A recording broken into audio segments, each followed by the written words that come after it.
What is going on, trading jits and quits? It's been a weird trading week. Um, Let me give y'all a quick recap. I took this trade, not even like following like many of my rules, so it's definitely like a 0 out of 5. But as you can see, it would have TP'd, which is why I've been saying this has been a nutty ass trading week. Cause like every trade has kind of been like this, where I will enter a bit early. So I think the candle I entered off of was, I want to say this one right here, and it honestly was a terrible entry in my opinion. Now that I look at it, but as you guys can see, it retraced, dipped down. I honestly don't know what it swept. Maybe the bottom of this fucking fair value gap, or it tried to sweep 15-minute liquidity and didn't.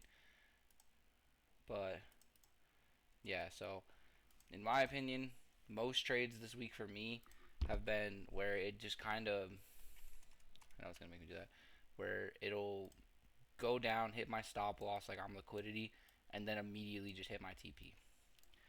And it's kind of weird almost, and it feels like I'm being really tested in a way where like I don't know. But as you can see, I lost like 100, almost like $100 on the day. It was like 90. The reason being is because I wanted to take a trade right here for longs, but then I was like, no, that's way too early. I was already down like 20 bucks before I knew it.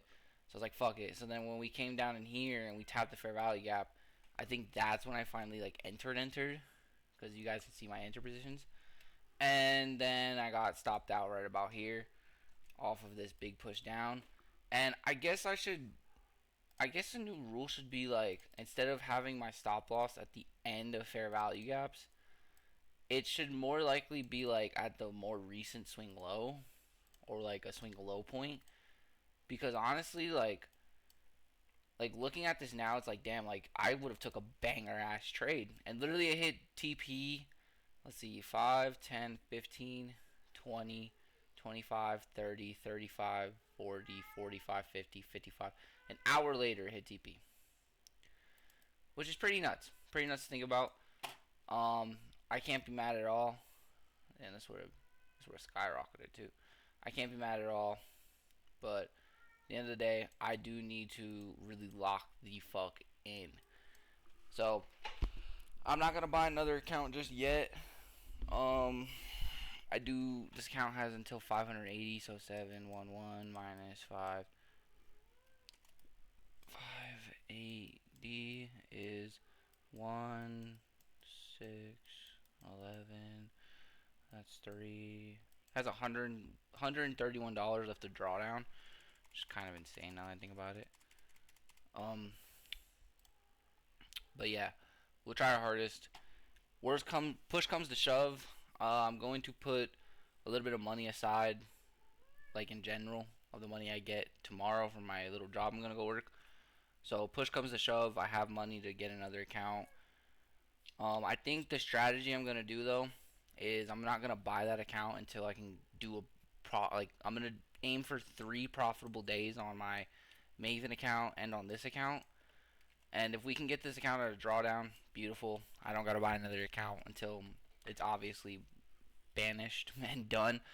But if we do lose this account, I'm going to aim for 3 profitable days on Maven. Once we can check that off, then I'm going to buy another 25k account. Make sure we're really ready for it. Or we might just shoot right into the 25k account because I'm ready for this, bro. I'm really ready to like make a big ass push towards trading. I'm finally caught up with most of my debt. I'm not like scrambling, like I actually have my own money to spend. I don't gotta take out fucking advances and shit. So things are looking pretty bright money wise. Also not in fear of losing my job. So like I said, things are looking really bright, and I'm going to keep it that way. We are going to keep pushing. We are going to keep going.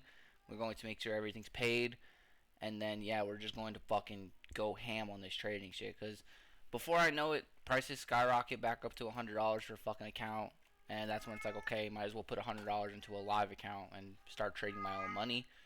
That's another thing I'm going to save up for is a live account. The most I want to put into a live account is about a buck 250, a buck 250.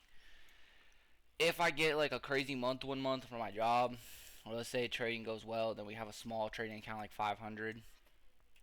But I want to make sure that we're ready. I know we're ready deep down inside. I know there's a few things we got to tweak, but that just comes with market experience.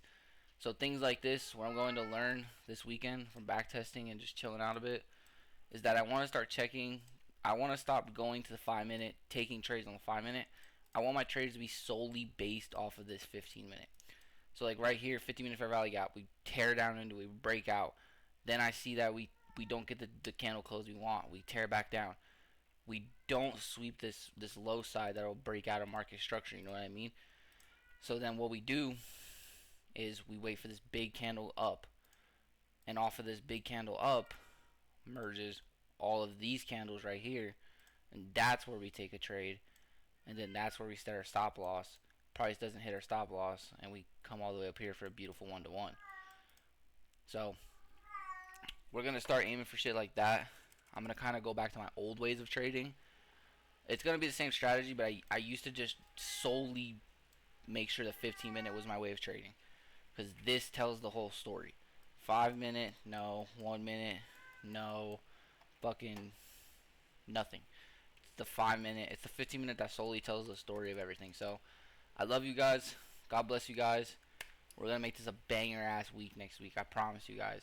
This week was not so good, but I promise you next week we're gonna hit this shit on the fucking head. So let's do it.